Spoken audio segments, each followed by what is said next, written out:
The Ducati Desert X was inevitable. Building upon what they already know from their other off-road machine, the Multistrada, the recipe was simple. Scale things down, less weight, retro styling.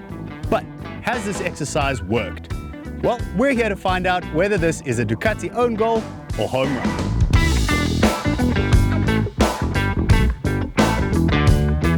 Silly sports analogies aside, what we're really looking for here is the complete package ADV bike. For hardcore off-road testing, you might want to look elsewhere.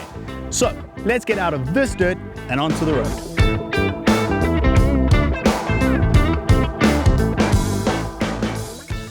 As our review is focused on how the bike feels on the road, let's start where you'll be spending most of your time, the seat.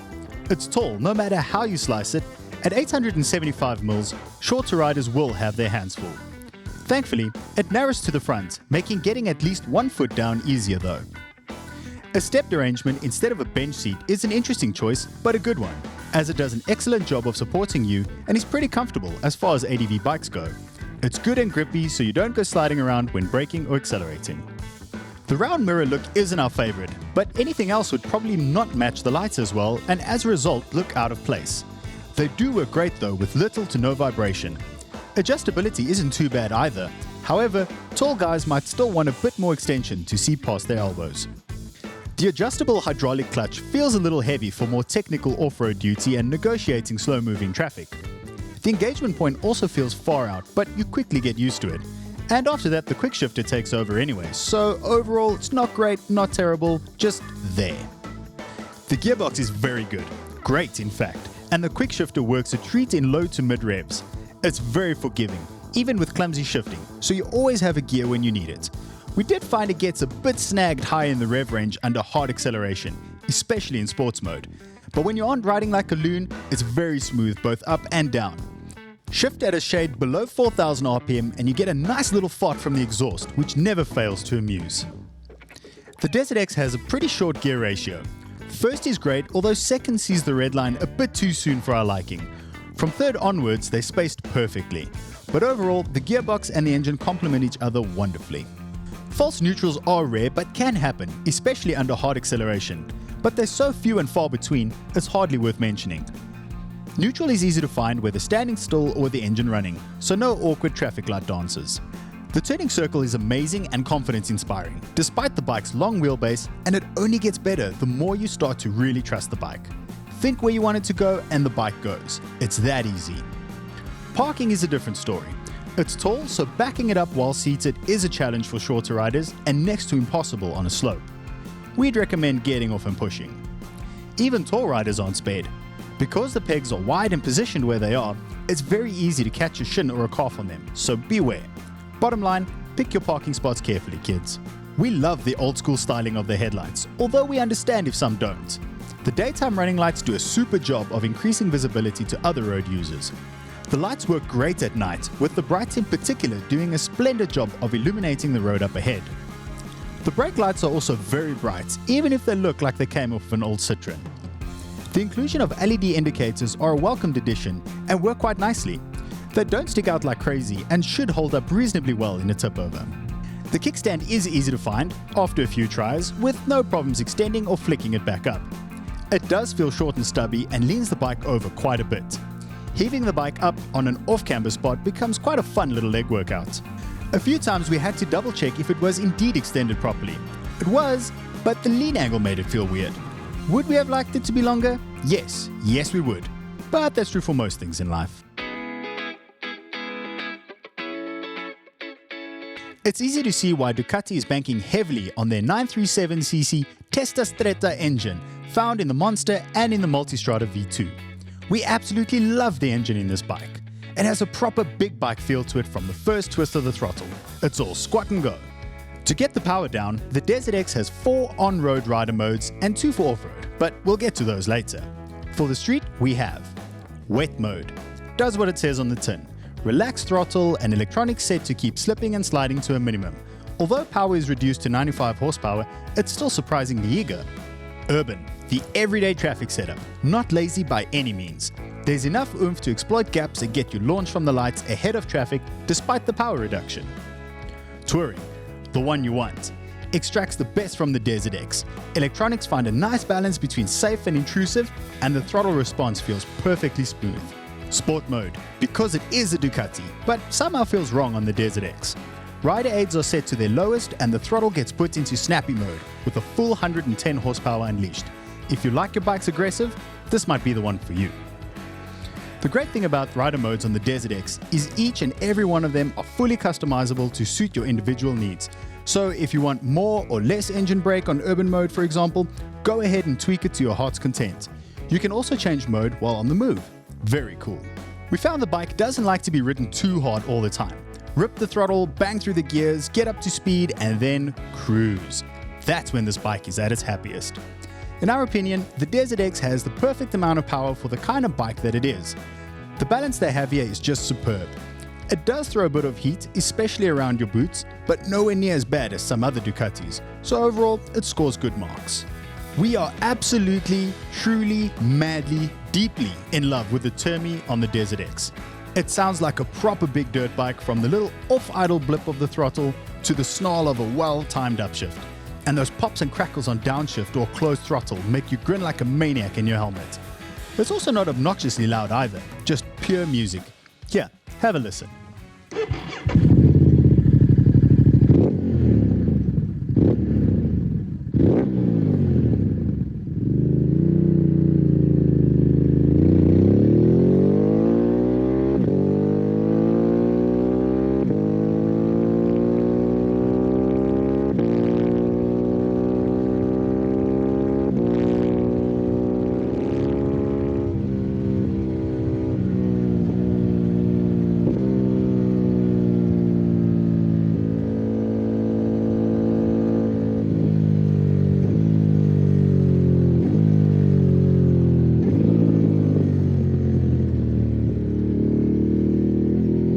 The Desert X comes equipped with a fantastic set of Brembo stoppers.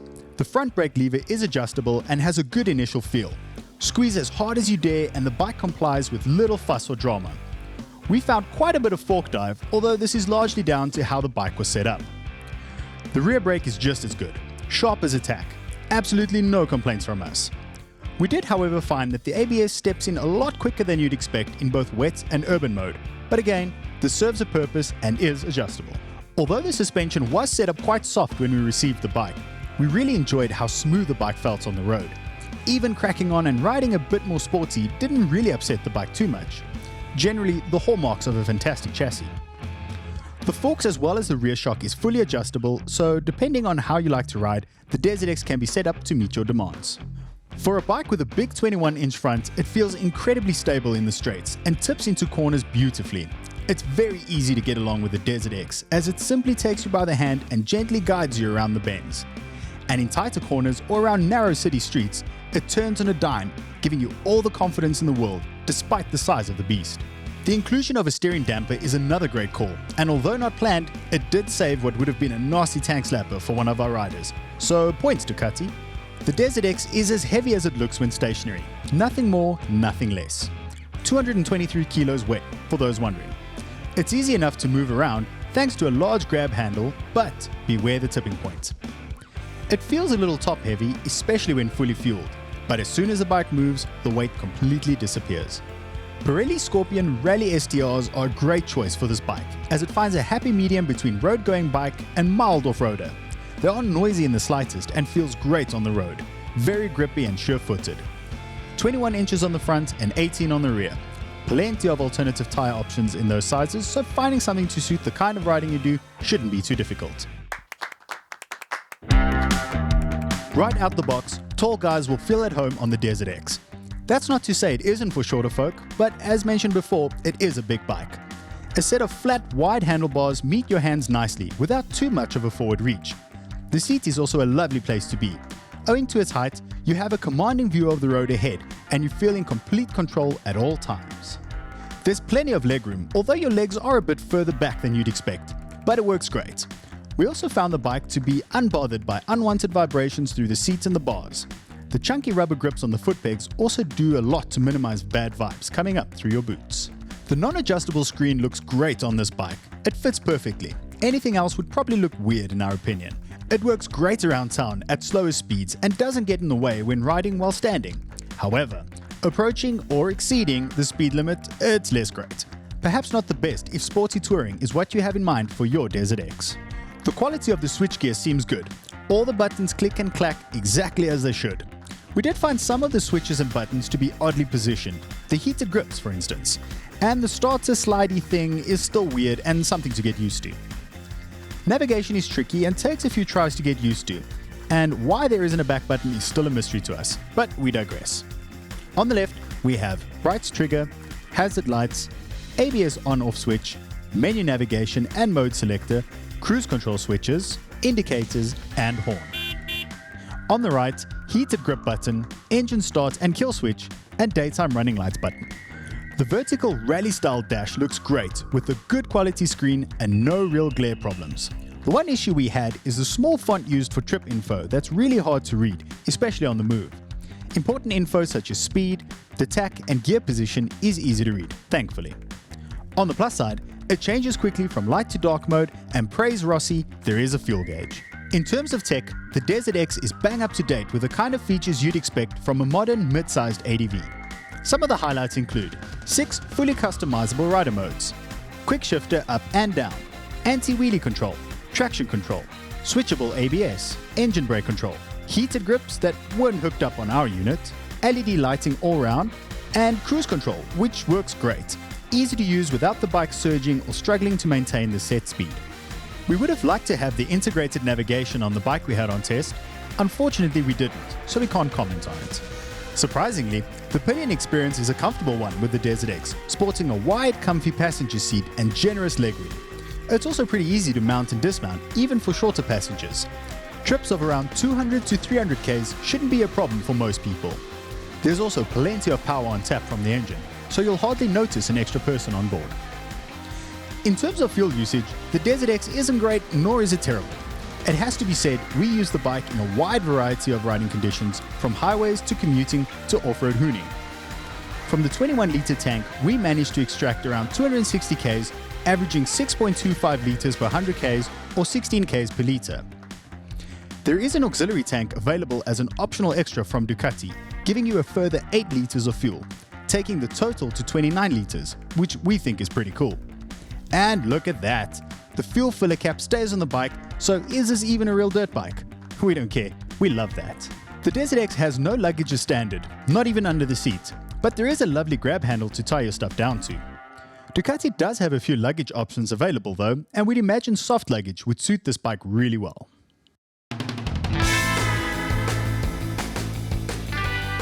Swapping tar for dirt, the Desert X really comes into its own. 2 modes are dedicated for off-road pursuits, namely Enduro mode, where power is limited to 75 horsepower, and off-road ABS as well as traction control is engaged to keep things civilized yet still exciting. Rally mode on the other hand is for the more experienced. Full power, little to no electronics interference, and a snappy throttle.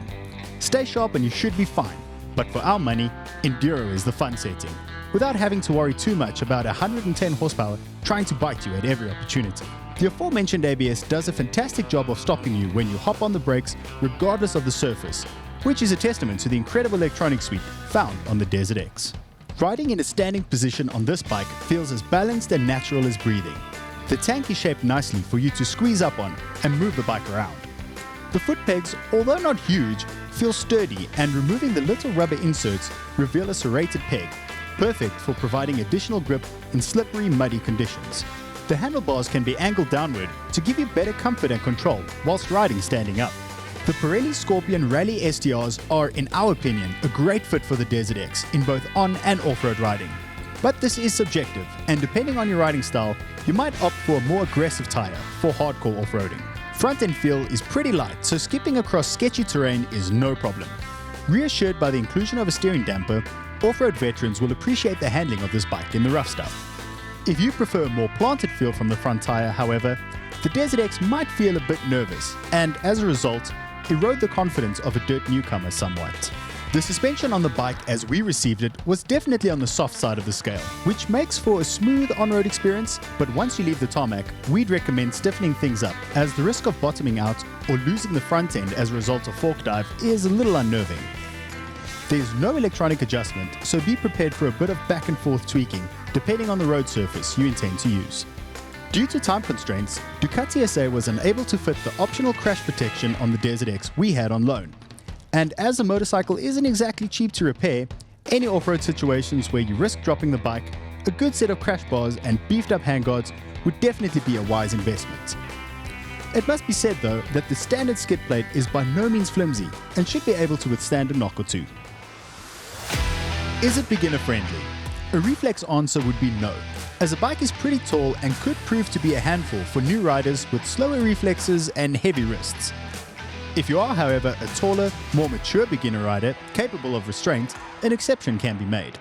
In that case, it might be a great entry into the wonderful world of Ducati. Is this the bike to have if you could only have one? Absolutely. Provided you can get luggage sorted and are mindful of where you park it, it is still a tall and heavy bike after all. There are very few situations where the Desert X wouldn't be a great all-round motorcycle. There is a lot of competition in this hotly contested segment, and it looks as follows.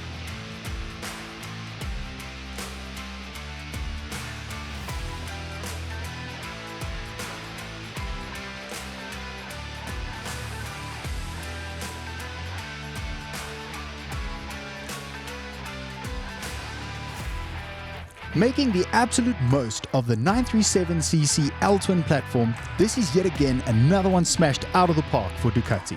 Sure, it isn't as sexy as some of the bikes in Ducati's catalogue, nor is it the most powerful. What it is, however, is fun.